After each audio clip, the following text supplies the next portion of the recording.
Support की वहां पर जरूरत है। एफएटीएफ की इस लॉबी को हमारे फेवर में करने की जरूरत है और भारत इसमें जिस लेवल का बहुत मुनज़्ज़म प्रोपेगेंडा कर रहा है। तो ये मसला है कि जब तक ये पॉलिटिकली मोटिवेटेड रहेंगे फैसले, तब तक पाकिस्तान के ऊपर ये तलवार लटकती रहेगी। अब हमने जब पहले भी बात की तब भी हमने कहा था कि दुनिया ये नहीं चाह रही, या यूं कह लीजिए कि हमारे हरीफ ये नहीं चाहते कि हम ग्रिड से बाहर निकल कर आए। इस बार हमने 21 पर पहले काम किया हुआ है, 6 पर भी हम तकरीबन मुकम्मल काम कर चुके हैं। वजीर खारजा की जो उम्मीद है, आपको लगता है कि हकीकत का रूप धार लेगी? लेकिन बात यह है कि आपके मुकाबले पर कौन है? आपके मुकाबले पर एफएटीएफ में वो लोग बैठे हुए होंगे जिनको ना लॉजिक की फिक्र है, ना दलील की परवाह है, ना सबूत की फिक्र है। वो सिर्फ आपके खिलाफ काम करना चाहते हैं, आपकी जड़ें काटना चाहते हैं, आपको मफलूज करना चाहते हैं, आपको आइसोलेट करना चाहते हैं। उनके खिलाफ हमने क्या किया अब तक? मेरा ख्याल है डोजियर से आगे हम बात नहीं बढ़ पाई। लेकिन डिसइंफो लैब हो, बेल्जियम हो, यूरोपीय सिफारतकारी हो, यूरोपीय पार्लियामेंट हो, इन लोगों ने खासा काम किया है और बहुत तगड़ा काम हुआ है। लंदन में खासा काम हुआ है। लेकिन ये कि क्या उसका असर एफएटीएफ पर होगा? मेरा ख्याल है नहीं। हमें ब्लैक एंड वाइट में बात करनी होगी, बहुत खुल के बात करनी होगी और हम ये देखना होगा हमारे कितने दोस्त हमारा साथ देंगे। मेरी ख्वाहिश है, मेरी उम्मीद है, मेरी दुआ है कि अब हम एफएटीएफ से बाहर निकल आए।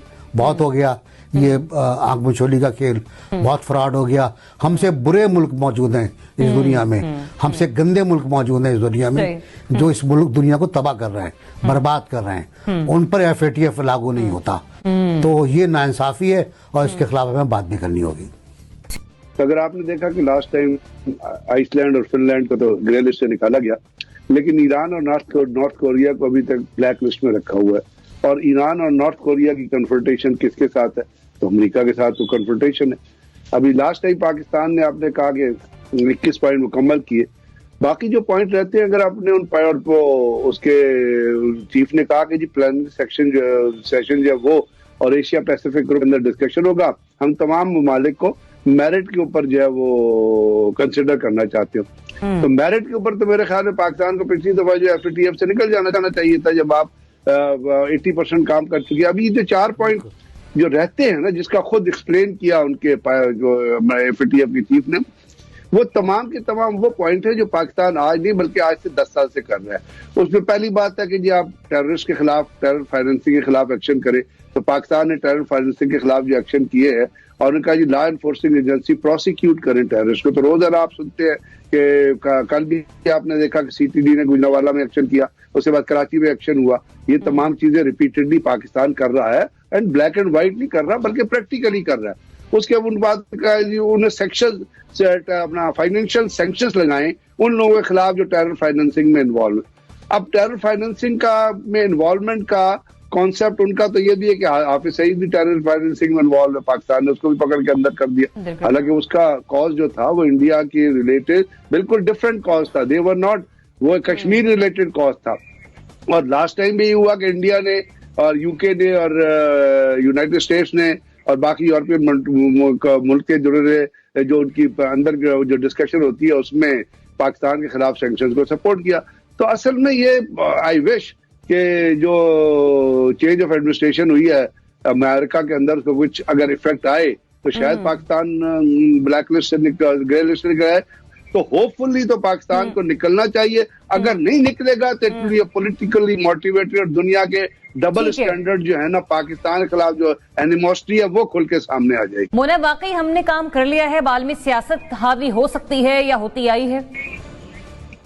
बिल्कुल जरिया, आप देखिए मैं भी एम्फेसाइज ज्यादा करना चाहूंगी इस बात पे नहीं कि पाकिस्तान ने कितना होमवर्क करना है, क्योंकि हम तो सच्ची बात है 2014 एंड ऑनवर्ड्स जब से एपीएस हुआ है तब से हम काफी हद तक एक कंसेंसस पर हैं इस मामले पे जो कि टेरर फाइनेंसिंग या इन मामलात से मुंसलिक हैं।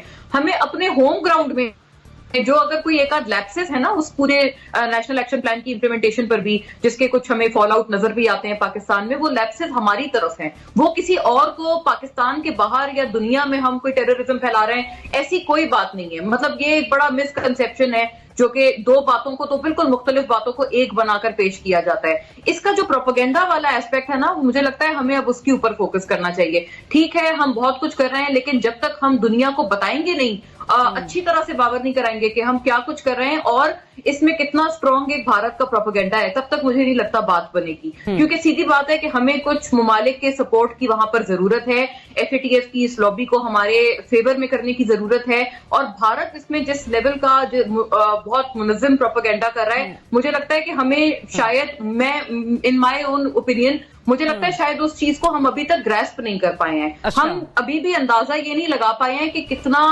स्ट्रॉन्ग प्रोपेगेंडा है जो कि भारत कर रहा है। अभी जैसे ब्रिगेडियर साहब ने कहा, वो बिल्कुल दुरुस्त है कि हाफिज सईद और मसूद अजहर, ये दो वो लोग हैं जो कि भारत की आंख में खटकते हैं, और वो इनकी बेसिस पर पूरा जो एक FATF का एक आर्ग्यूमेंट है पाकिस्तान के अगेंस्ट, वो बिल्डअप करते हैं। ख्वाह ये कि ये तमाम लोग अब हिरासत में भी हैं, इनके एसेट्स भी फ्रीज हुए हुए हैं, सजाएं भी मिली हुई हैं कोर्ट से, लेकिन हर चीज को ऐसा पोर्ट्रे किया जाता है, भारतीय जो डिस इन्फॉर्मेशन में कहना चाहिए, बल्कि मीडिया जो उनका है, उनकी तरफ से ऐसा पोर्ट्रे किया जाता है कि नहीं जी, ये FATF में की आंखों में धूल झोंकने की कोशिश है जो कि पाकिस्तान की तरफ से की जा रही है। और हमारी तरफ से इस मनफी प्रोपेगेंडा को काउंटर करने के लिए हम क्या कर रहे हैं, मुझे इतनी इफेक्टिव एफर्ट्स इस बिहाफ पर नजर नहीं आती हैं। अरे दुनिया नहीं देखना चाहती।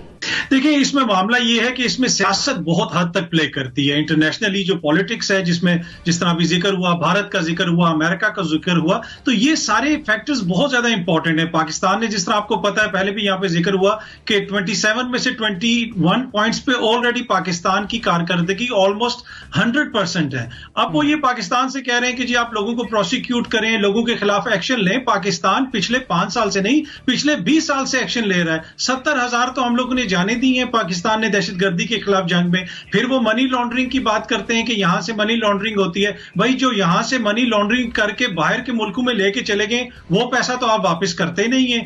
आपने आरिफ नकवी को तो फौरन अमेरिका के हवाले कर दिया, इसलिए कि उनके ऊपर इल्जामात हैं कि अमेरिका में कोई फाइनेंशियल उन्होंने क्राइम्स किए। जो हमारे लोग पैसे लेके बाहर बैठे में, उनकी आप जिक्र नहीं करते और पाकिस्तान के ऊपर इल्जामात लगाते रहते हैं कि यहां से मनी लॉन्ड्रिंग होती है, यहां से टायरर फाइनेंसिंग होती है।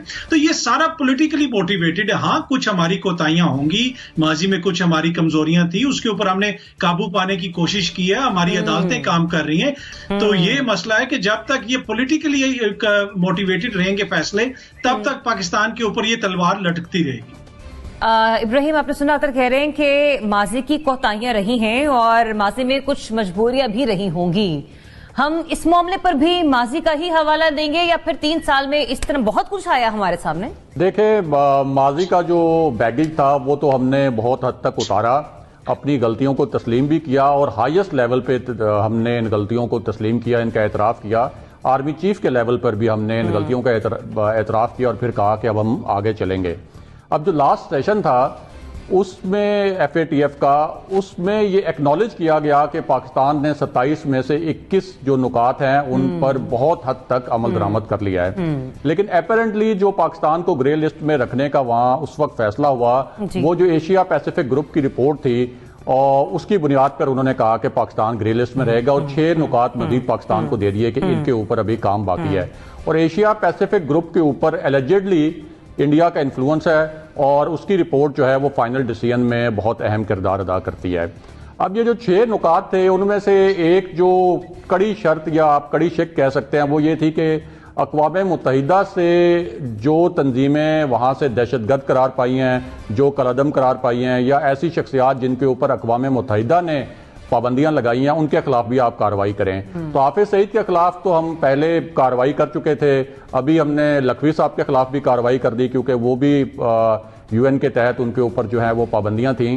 तो देयर इज नो रीजन कि पाकिस्तान का नाम जो है वो FATF की ग्रे लिस्ट से ना निकाला जाए। हमने टेरर फाइनेंसिंग के ऊपर भी काम किया है। तो ये जो अब बात आ जाती है कि आपके सफारती एक तो एफर्ट के ऊपर और दूसरा पाकिस्तान के खिलाफ जो इंडिया की एक मौसर लॉबिंग है, फिर इंडिया एक बड़ी मार्केट भी है, उसके ऊपर आई थी। तो टेक्निकली और मेरिट के ऊपर तो पाकिस्तान का नाम निकलना चाहिए।